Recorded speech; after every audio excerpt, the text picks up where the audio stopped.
Hola, somos el equipo 8 presentándoles el tema Seguridad Informática. El equipo de trabajo está integrado por Paola Ibáñez, Sheila Palacios, Nancy Romero, Eduardo Zurita y una servidora, Linet Morales. ¿Qué es la seguridad informática? También conocida como ciberseguridad o seguridad de tecnología de la información. Es asegurar que los recursos del sistema de información de una organización sean utilizados de la manera que se decidió y que el acceso a la información y modificación allí contenida solo sea posible a las personas acreditadas. Los tres elementos principales a proteger en cualquier sistema informático son el software, el hardware y los datos. El software es el conjunto de programas lógicos que hacen funcionar el hardware, como los sistemas operativos y aplicaciones.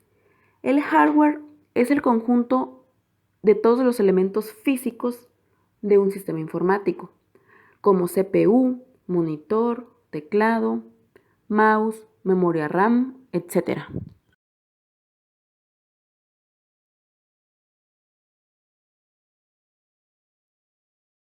Datos. Es el conjunto de información lógica que manejan el software y el hardware, como por ejemplo paquetes que circulan por un cable de red o entradas de una base de datos. Los datos constituyen el principal elemento de los tres, porque es el más amenazado y el más difícil de recuperar. Principios que debe tener el sistema informático: confidencialidad, integridad, disponibilidad, autenticación y no repudio. En la imagen podemos apreciar cómo se relacionan los diferentes principios de seguridad. Unos dependen de otros jerárquicamente. Así, si no existe el de más abajo, no puede aplicarse el superior. Confidencialidad.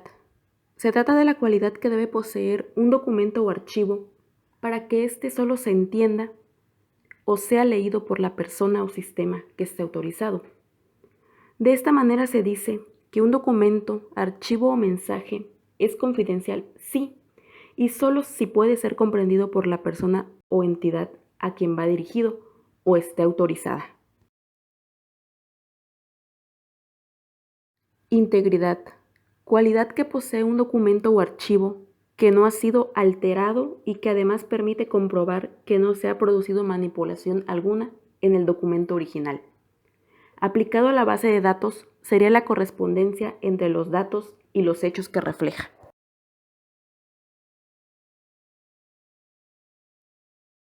Disponibilidad. Es la capacidad de un servicio, de datos o de un sistema a ser accesible y utilizable por los usuarios autorizados cuando estos lo requieran. También se refiere a la seguridad de que la información pueda ser recuperada en el momento que se necesite, esto es, evitar su pérdida o bloqueo. Autenticación. Es la verificación de la identidad de un usuario. Se produce cuando éste puede aportar algún modo de que se pueda verificar que es quien dice ser. A partir de ese momento se considera un usuario autorizado. La autenticación en los sistemas informáticos habitualmente se realiza mediante un usuario y una contraseña. Por ejemplo, cada vez que consultamos nuestro correo electrónico, nos pide ingresar nuestro correo y una contraseña. De esta manera estamos verificando que somos nosotros. Y por último, no repudio. Está estrechamente relacionado con la autenticación y permite probar la participación de las partes en una comunicación. La diferencia esencial con la autenticación es que la primera se produce entre las partes que establecen la comunicación y en el no repudio se produce frente a un tercero. De esta manera existen dos posibilidades. 1. No repudio en origen, que es cuando el emisor no puede negar que envió un mensaje, porque el destinatario tiene pruebas del envío. Y 2. No repudio en destino. Es cuando el receptor no puede negar que recibió el mensaje porque el emisor tiene pruebas de la recepción. De esta manera, la posesión de un documento y de su firma digital asociada será prueba efectiva del contenido y del autor del documento. Con ello se prueba que hubo comunicación.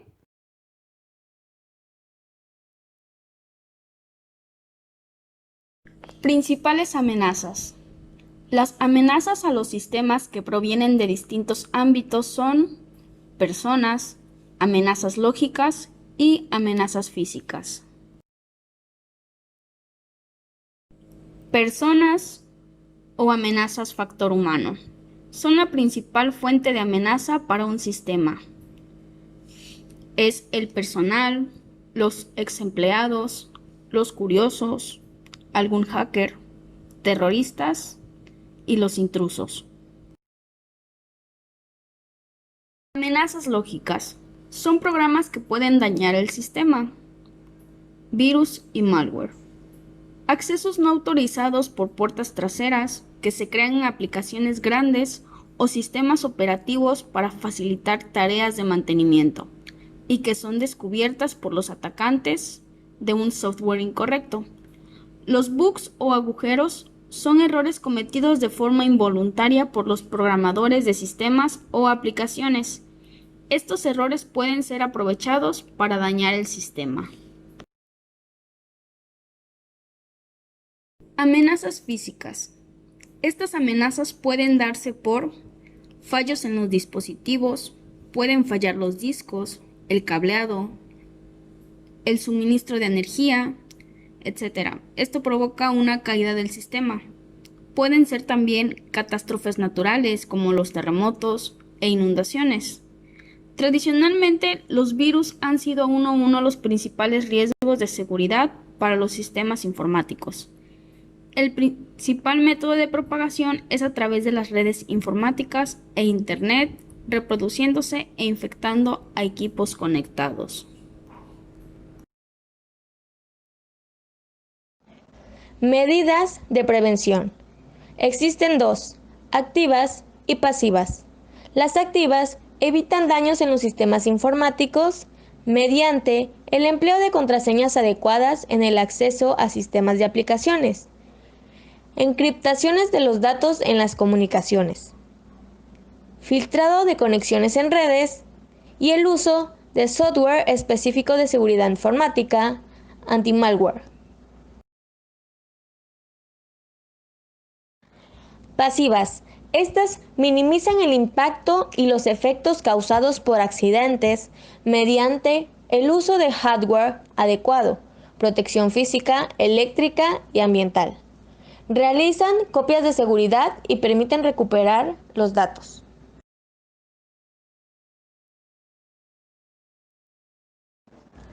El virus informático. Es un software que tiene por objetivo alterar el funcionamiento normal de cualquier tipo de dispositivo informático, sin el permiso o el conocimiento del usuario, principalmente para lograr fines maliciosos sobre el dispositivo. Los virus pueden destruir de manera intencionada los datos almacenados en una computadora, aunque también existen otros más inofensivos, que solo producen molestias o imprevistos. Tipos de virus. Virus residente. Los virus residentes se alojan en la memoria RAM, pueden interferir con el funcionamiento normal del sistema, provocando la corrupción de archivos y programas.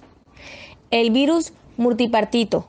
Este tipo de virus puede propagarse fácilmente en el sistema informático.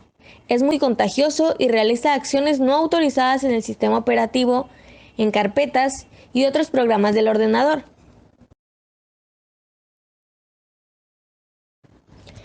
Virus de acción directa.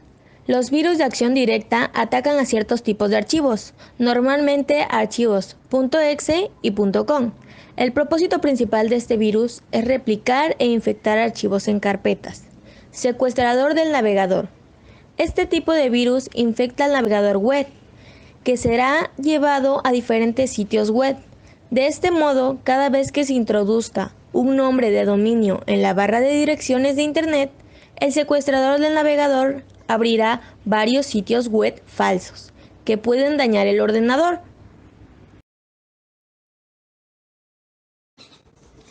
Virus de secuencias de comandos web. Este virus vive en ciertos enlaces, anuncios, ubicación de imagen, videos y diseño de sitios web. Puede llevar códigos maliciosos en los que al hacer clic los virus se descargan automáticamente o dirigen al usuario a sitios web maliciosos. Virus de macro. Los virus de macro se dirigen a aplicaciones y software que contienen macros. Estos virus pueden realizar una serie de operaciones que afectan el rendimiento del programa o software. Virus de directorios. Se trata de uno de los tipos de virus informáticos más temidos, puesto que cambia las rutas de los archivos. Cuando se ejecutan los programas y software que están infectados con el virus del directorio, el programa de virus también se ejecuta en segundo plano. Hola, yo soy Nancy y les voy a hablar de los métodos de robo más utilizados. Primero vamos a nombrar a phishing. Phishing es la técnica que se basa en el eslabón más débil de la cadena de ciberseguridad, el usuario final. Usando métodos de ingeniería social, donde las víctimas son engañadas por un correo electrónico o un enlace malintencionado, son manipuladas psicológicamente y ahí se aprovecha su inclinación natural a confiar. La ingeniería social es la manipulación psicológica para atacar a estas víctimas. Las campañas de phishing enfocadas en el consumidor son bastante fáciles de detectar para un ojo entrenado.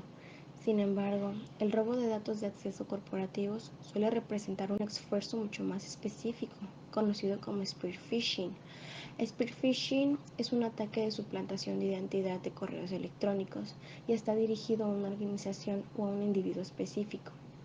Este busca un acceso no autorizado a la información confidencial. Los intentos de suplantación de identidad no suelen ser iniciados por piratas informáticos aleatorios, pero es más probable que los perpetradores los realicen con fines de lucro para conseguir secretos comerciales o información militar. Los ciberdelincuentes invierten una gran cantidad de recursos en la investigación de su objetivo. Por ejemplo, la identificación de usuarios finales específicos en las redes sociales cuyas credenciales les ayudarán a lograr un objetivo. Antes de crear correos electrónicos sofisticados o sitios web que son mucho más difíciles de distinguir del sitio legítimo, a menudo los atacantes registrarán un dominio similar a su objetivo para no despertar sospechas. Los ataques de suplantación de identidad más avanzados son los que se realizan en tiempo real y que pueden incluso burlar mecanismos de doble o múltiples factores de autenticación y tokens. En el caso del robo de datos bancarios, por ejemplo, los delincuentes cibernéticos utilizan paneles de control especiales para enviar un mensaje a las víctimas después de insertar sus credenciales, lo que les piden que ingresen detalles adicionales para que luego sean recopilados todos estos datos. Pero son aún más exitosos los paneles de control que cambian dinámicamente el mensaje de las páginas de phishing en función de la respuesta de las víctimas. Ahora les voy a hablar del malware. Muchas organizaciones tienden a almacenar sus datos de acceso en las computadoras utilizando bóvedas de navegadores o archivos de configuración, mientras que las aplicaciones como el correo electrónico utilizan sus propios métodos para almacenar las contraseñas de forma aparentemente segura. Pero esto no asegura que no sean vulnerables a ataques cibernéticos.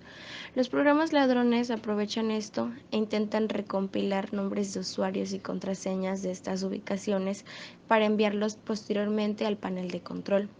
Los tipos de información que buscan los programas ladrones son bastante variados, pero aquí les voy a mencionar lo que la mayoría busca.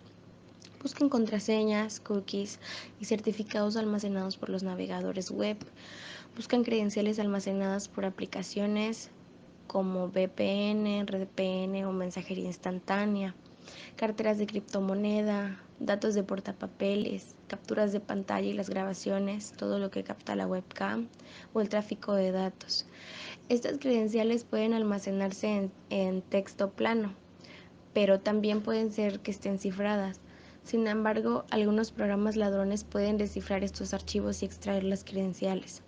Los keyloggers son una gran amenaza porque son capaces de robar contraseñas a medida que se escriben. El código malicioso recopila todas las pulsaciones del teclado y las almacena en el disco, además de agregar contexto, como los procesos en ejecución específicos o el título de la ventana desde donde se robaron las claves. Por lo general, la información se almacena localmente en el sistema infectado antes de enviarse, para posteriormente enviarse al panel de control malicioso.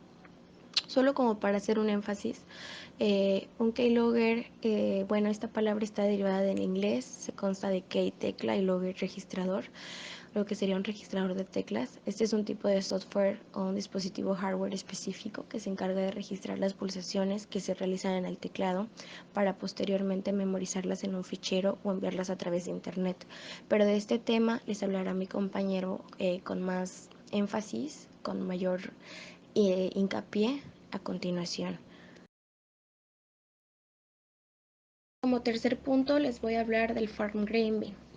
El objetivo de este es recopilar los datos de formularios enviados por el usuario mediante un navegador web y enviarlos posteriormente al panel de control malicioso. La técnica de foregraving puede robar una cantidad impresionante de datos como lo son credenciales de todo tipo de servicios en línea.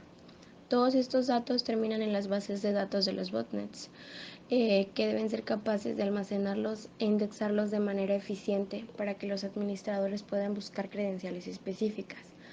Una botnet es un número de dispositivos conectados a Internet donde cada uno ejecuta uno o más bots. Se pueden usar para realizar ataques de denegación de servicio distribuida, robar los datos, enviar spam y permitir que el atacante acceda al dispositivo y a su conexión. El propietario puede controlar la botnet utilizando el software de comando y de control.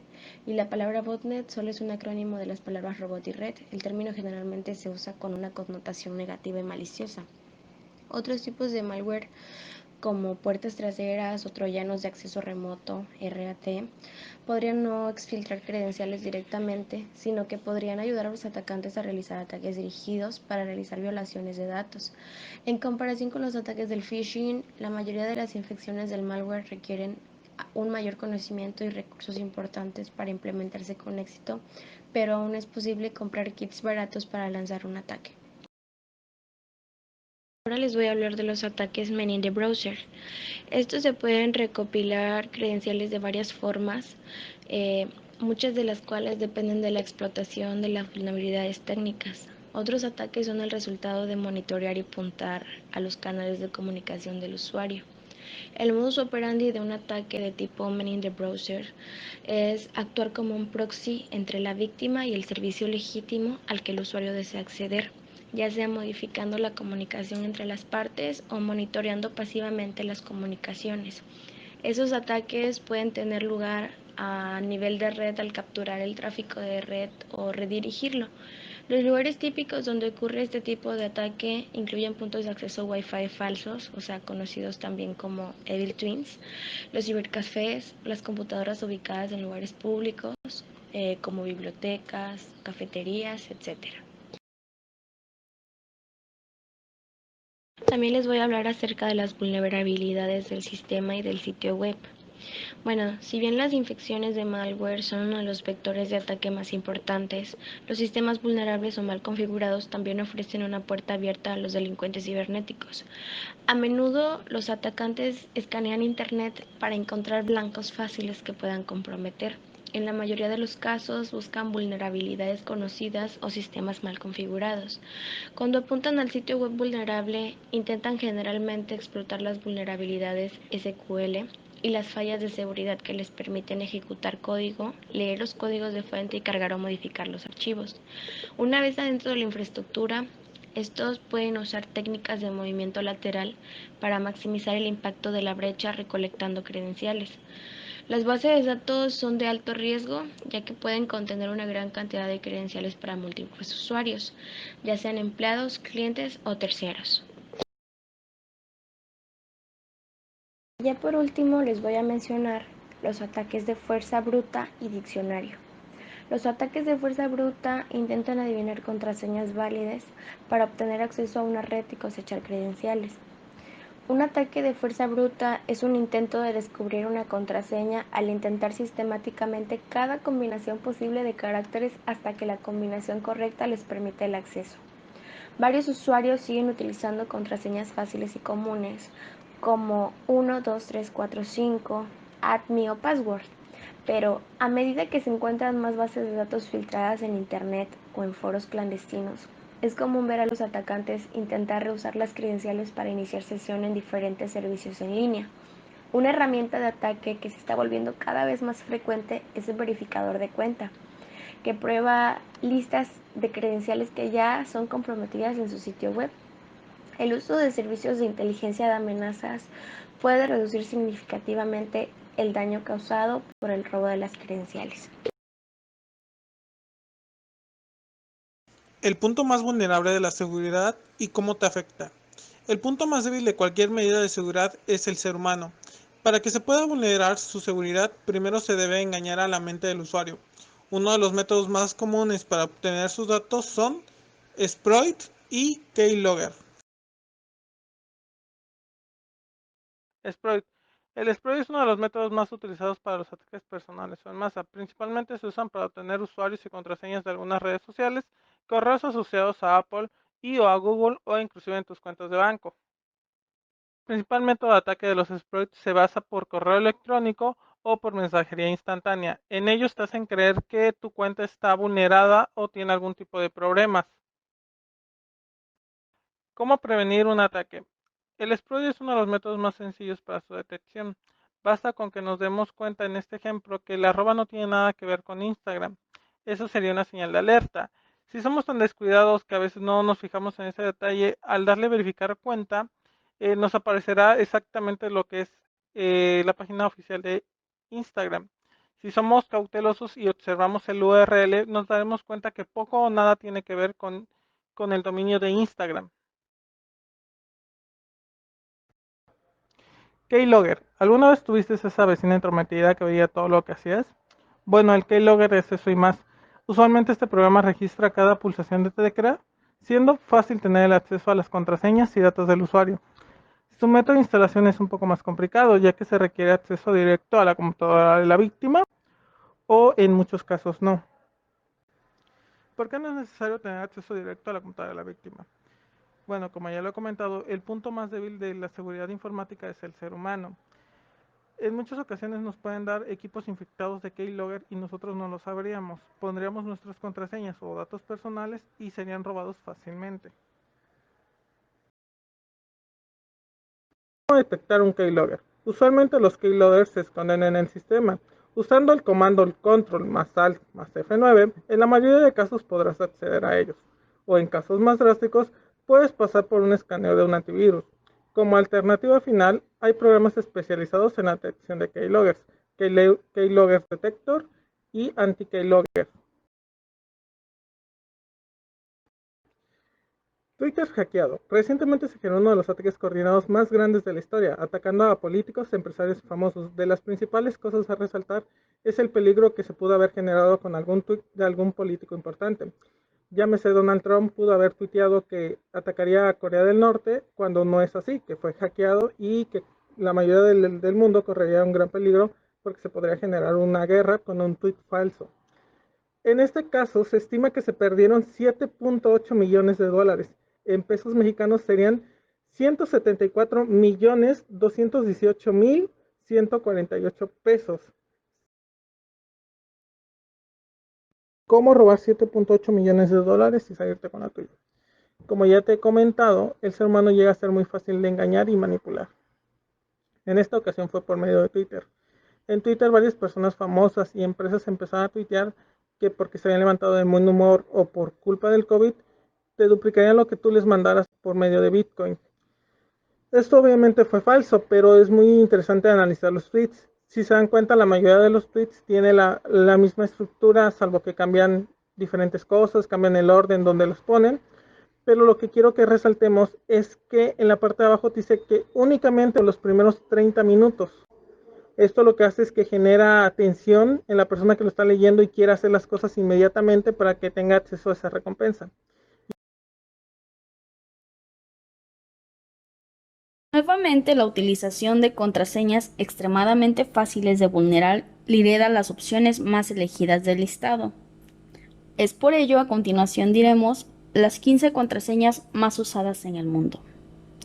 Esto incluye cadenas numéricas simples, y nombres comunes, así como también frases.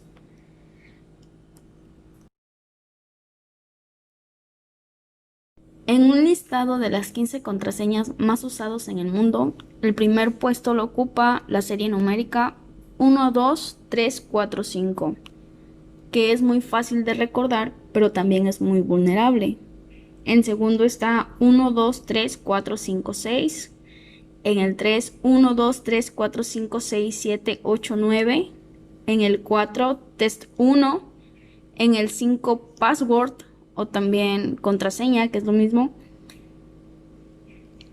En el 14 está I love you, y que creo que muchos adolescentes son quienes lo usan. Y en el número 15 se ubica Sunshine. Para finalizar, me gustaría invitarlos a que si alguno de ustedes tiene una de estas contraseñas, la cambie lo más pronto posible, puesto que está vulnerable a sufrir ataques. Como parte de nuestra conclusión, me gustaría que entraran a este sitio web para saber si su cuenta ha sido vulnerada. Lo único que tienen que hacer es colocar su correo y la página les arrojará los sitios web y aplicaciones a las que les han robado sus datos y ustedes no se han dado cuenta. Lo más recomendable es cambiar las contraseñas lo más pronto posible de las diferentes aplicaciones o sitios web que aparezcan ahí. Como conclusión final, sé que es un tema bastante controversial y bastante desolador saber que hay tantas maneras en las que puedan robar tu información y de manera relativamente sencilla. Tan sencilla que algún conocido o desconocido podría usarlas en tu contra. Yo te doy toda esta información no para que tengas miedo, sino para que tengas más herramientas para defenderte. Porque así como es de sencillo robar información, es más sencillo protegerla. Algunas de las recomendaciones son: número 1, no uses la misma contraseña para todas tus cuentas. Esto es algo muy común que hacemos todos y es de las peores cosas que podríamos hacer. Número 2, ten tu antivirus al corriente y actualizado. Los antivirus algunas ocasiones llegan a funcionar más de lo que creemos y pueden proteger a nuestros equipos. Número 3, ten cuidado a quién le prestas tus aparatos electrónicos, llámese computadora, teléfono o tablet. Son muy fáciles de instalar programas y que no nos demos cuenta tan fácilmente. Esas son de las 3 principales recomendaciones que yo te daría.